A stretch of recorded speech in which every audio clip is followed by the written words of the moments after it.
All right, guys, so you should have already watched the first lesson video where I introduced you to the 3 types of lines that we're going to be working with this week. And you should have this math notebook page attached to your assignment for the week. So, number 1 says, what geometric term could you use to describe the top and bottom edges of a book and why? Okay, so what I like to do first is I'm going to draw my book. Make it a little bigger. Draw my book. So here's my book.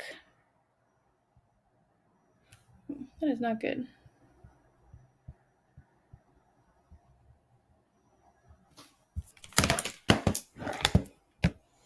Here we go.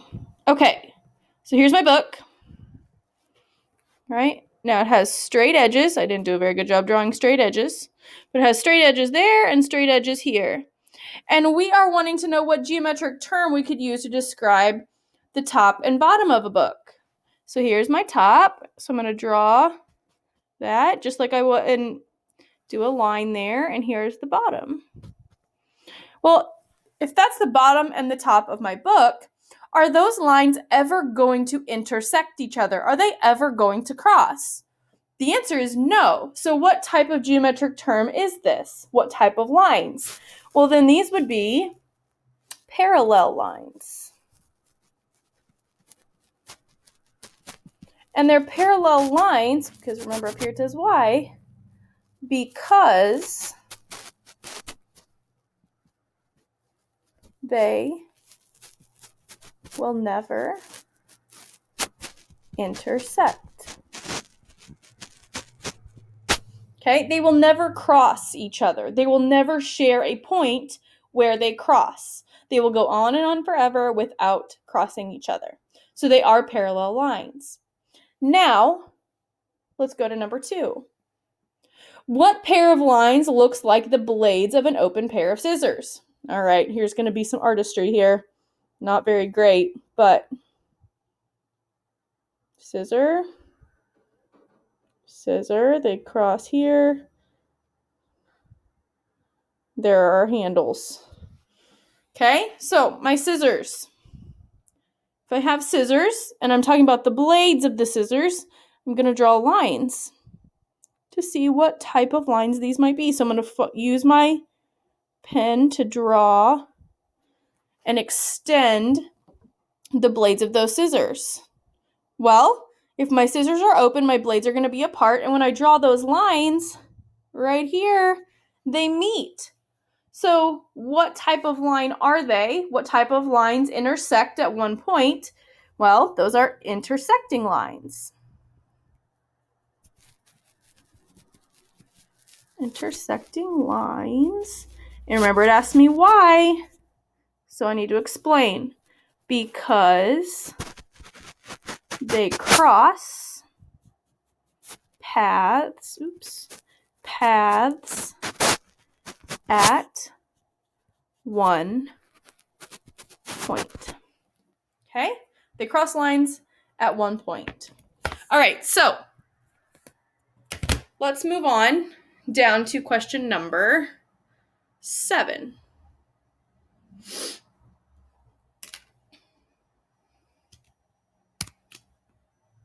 Bear with me here.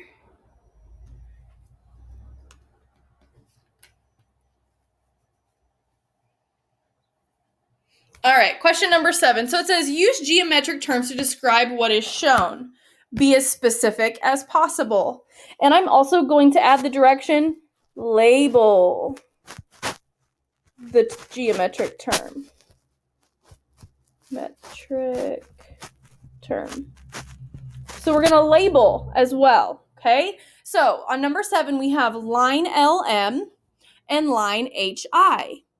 Well, first of all, what types of lines are these? If I extend these out forever and ever and ever in both directions, are they ever going to cross each other? The answer is no. They are never going to cross paths. So that means these are parallel lines.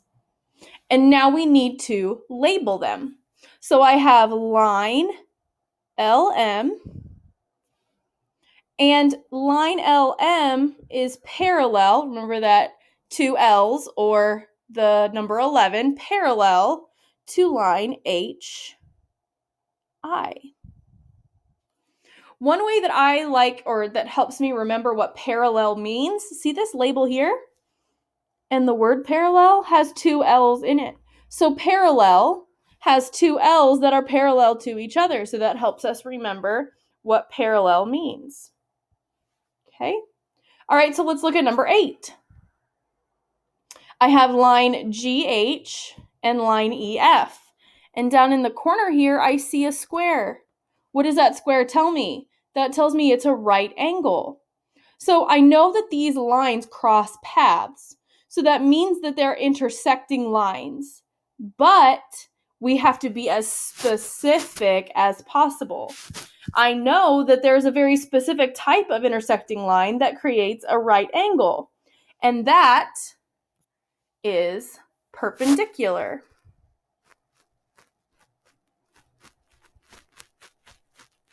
Okay, so perpendicular. Now I need to label them. So I have line GH. And if I go back to my math notebook, I know that the symbol for perpendicular, or the label, is an upside down capital T. So GH is perpendicular to line EF.